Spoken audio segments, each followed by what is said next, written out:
नर्मदे नर्मदे हर। हर। आज हमारी नर्मदा परिक्रमा के 2 साल पूर्ण हो चुके हैं और 2 साल पहले आज ही के दिन हम लोगों ने आप सभी लोगों के सहयोग से, आप सभी लोगों के मनोबल से और आप सभी लोगों के शुभकामनाओं से अपनी परिक्रमा को पूर्ण किया था।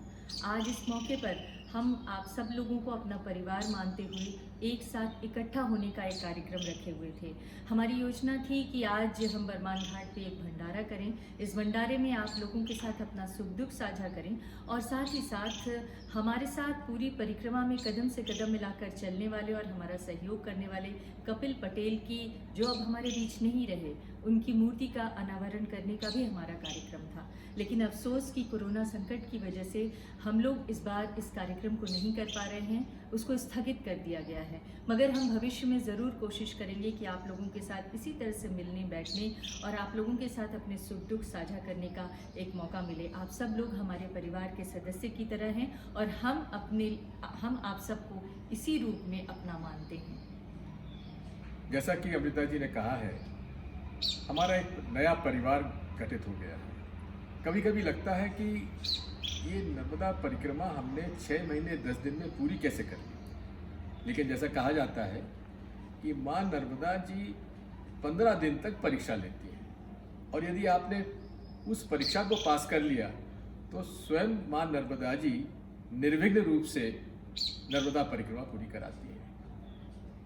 नर्मदा परिक्रमा के समय मैंने कुछ वादे किए थे, संसद निधि से कुछ योजनाएं मंजूर की थी।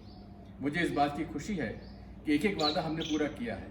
स्वेच्छानुदान भी हमने दिया था कीर्तन मंडलियों को और ज़रूरतमंद लोगों को, उसकी भी हमने पूर्ति की है। मैं आज इस अवसर पर आपसे इतना ही कहना चाहता हूँ कि हालांकि हमारी सरकार केवल 15 महीने की रही, लेकिन इन 15 महीने में हम लोगों ने उसका सुनियोजित ढंग से विकास की योजना तैयार करवाई, प्रत्यक्ष से शासकीय न्यास गठित किया, 7 विश्राम स्थल मंजूर हुए, उनका निर्माण भी शुरू हो गया है। पर्यटन विभाग से घाटों का सौंदर्यीकरण भी हमने प्रारंभ किया।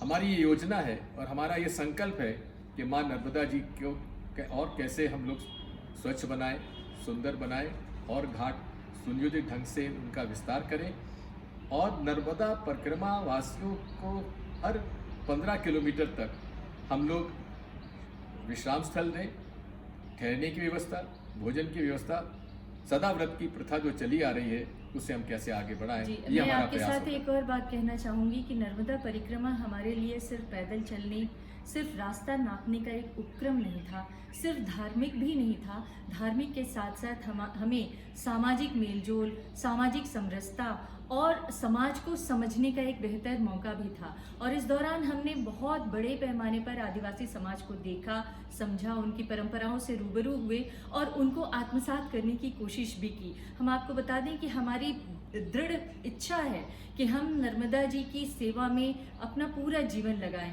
और इसके मद्देनज़र हमने नर्मदा जी की पवित्रता, उसकी महत्ता को बनाए रखने के साथ साथ हम आदिवासी समाज की आर्थिक सुदृढ़ता पर भी काम करते रहे।